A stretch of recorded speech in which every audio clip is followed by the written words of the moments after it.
Griffins breedable with Ragnarok's arrival. ARK Ascended free on PlayStation Plus. And is Snail Games' removal of the ARK Aquatica trailer a sign of things to come?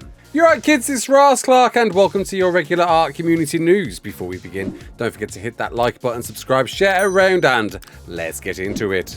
So the news everybody had been waiting for, hoping for, because other creatures had become breedable within ARK Ascended. Griffins has been announced when a Ragnarok arrives to ARK Ascended on June the 2nd will be breedable. A joyous reception as released in Community Crunch 456. Let the devs know this is a fan favourite and Griffin lovers rejoice. The long-standing community wish has been granted. Griffins will be breedable. Whether dive bombing into combat, planning your next wyvern heist, taking to the skies, or perfecting your swipes mid-dive, you're going to get an imprint on top of that when Griffins get added to ARK Ascended. Which is big news because Griffins in particular are absolute monsters. When they originally got added to Ragnarok, they actually required a bit of a nerf because of how OP they were. The Griffins in the right hands can be absolute monsters in the skies, so I'm very happy to hear this news of them being even more powered with a bit of imprint on top. And with that, of course, the opportunity to mutate those stats, mutate that melee and stamina, and we could be seeing some absolute monsters in the skies with the arrival of this. So it does beg a thought, will there be a rebalancing compensation for this? Lest we forget the wyverns, when they became breedable, they were also nerfed too in compensation for a rebalance there as well. And honestly, I wouldn't be surprised because even unimprinted Griffins are monsters. I love these creatures. One of the best traveling and attacking mounts you can own in ARK. Already being serious contenders to wyverns if you know how to use them, these are going to be absolute juggernauts when faced in the skies. But hey, looking at previous revisions such as Basilisks and Karkinos that got the imprint breedable variant too with ARK Ascended, perhaps not. We'll see what happens with this one. Either way, I know it's been met to an all-round rejoiced reception.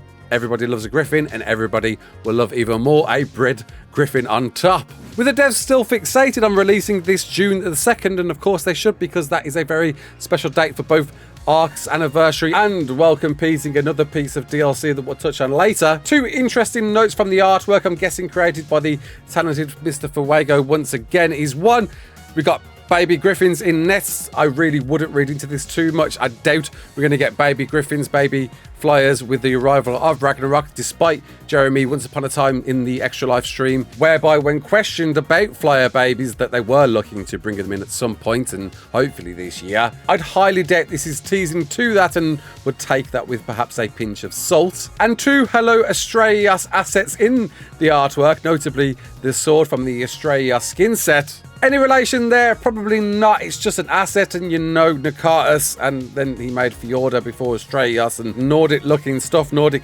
looking tools, and this sword kind of ticking that box a little bit. It's probably just there for a bit of aesthetic appeal. But either way, it's coming, of course, with the bison that we showed off last weekend, and a lot of hype surrounding this one. A lot of fans out there holding hope for Ragnarok delivering, and me, I'm right there with you, especially looking at a UE5 overhaul with some maps perhaps not really hitting the mark, looking at the center in particular, and especially looking at that volcano biome, how that's going to be remade in UE5. But with the original makers of this map behind the wheel, I've got all my fingers crossed it's going to be the vision that they want and the vision it deserves. So a bit of a big one if you're playing on PlayStation right now. Well, in a couple of days, you're going to be able to play ARK Ascended for kind of free. If you own PlayStation Plus, your May monthly games will consist of ARK Survival Ascended from the 6th of May running until the 2nd of June. You'll be able to download this absolutely free and keep it within your library, meaning if you haven't taken the plunge yet and you own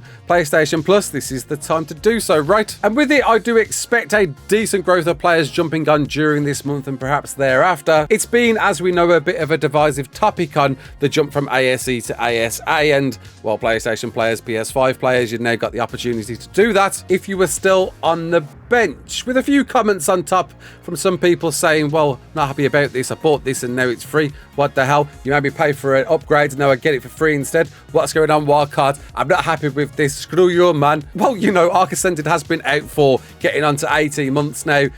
Can we really look at it from that perspective anymore? Who knows how much Sony have paid to get this on the PlayStation Plus list, but either way, the timing's absolutely perfect for that Ragnarok release, just right at the end of the time you can get this for free. And very quickly, if you're interested, I see quite a few people ask this question time and time again.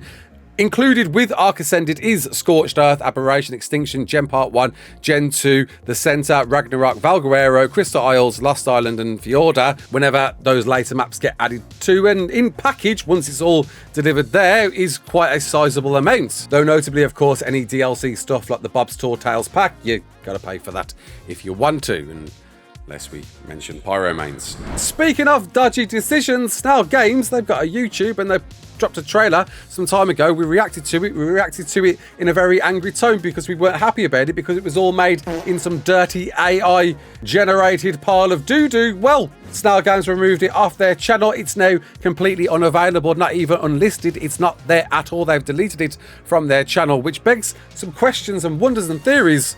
What is going on? Lest we forget, whilst it was perhaps the most disliked video we've seen in a long time, it was their second most viewed video, and for good or bad, did generate a lot of interest when that trailer was dropped. But since then, I've had a little look through their back catalogue, through Snail Games' Twitter, and there's no further mention, no word of ARK Aquatica and its whereabouts and its planned arrival for June. Whilst the Steam page does exist and it is still dated there for June, I don't know, man, I get the feeling by the state of what we saw, combined with barely a month left to go until this map is meant to be arriving to ASE, I wouldn't be surprised if they pulled the plug. And this right there being the start of things to come. Look, we all reacted to it, we all voiced our concerns about it, some perhaps more than others. There was a very minor small percent of people that were actually happy about this news. So I've got to wonder, I've got to think, was that feedback actually listened to and they've just canned it and decided perhaps it's not the best course of action? I would love to know if that was the case. We will probably never know if it's the case. But if it happens, it gets canned or it's never even mentioned ever again, I wouldn't be surprised. We've seen a number of different practices from Snail Games in the past, and something just completely quietly abandoned, hello there Atlas, wouldn't come as a surprise. I guess we'll find out more as time ticks on, leading to that June month date. Leaving us with some more cross-platform community mods, such as this tech drill made by Zartham, which we'll be definitely checking out because, come on, tech drill, do you remember all the drama surrounding tech drill and somebody's gone and actually made one? Is it anything related to the tech drill that we knew before? Probably not, and actually quite a decent marketing play if that was the intention there. Plushy cats, Razortooth and Deathworm costumes, and a bit of Castlecraft decor skins from Aero Longstaff once again. There's some cheeky mods being dropped this week though. Gotta say the modding scene's definitely a little bit quieter than normal, obviously because of this Unreal 5.5.4 update everybody has been waiting for, but surprise, surprise, no mention of it once again this week. Time is ticking, Ragnarok is around the corner, and that needs this update to even be able to be played. But with the Unreal Engine 6 just recently announced, what's going to happen now? Are they going to be looking towards upgrading to that one? Who knows? How are you feeling about this one? Griffin's coming at you with a bit of breeding on top. I know you're going to be happy about this one, aren't you? So comment below, tell me all about it. So until the next one, my name's Raasclark. Don't forget to like, share and subscribe, and as always,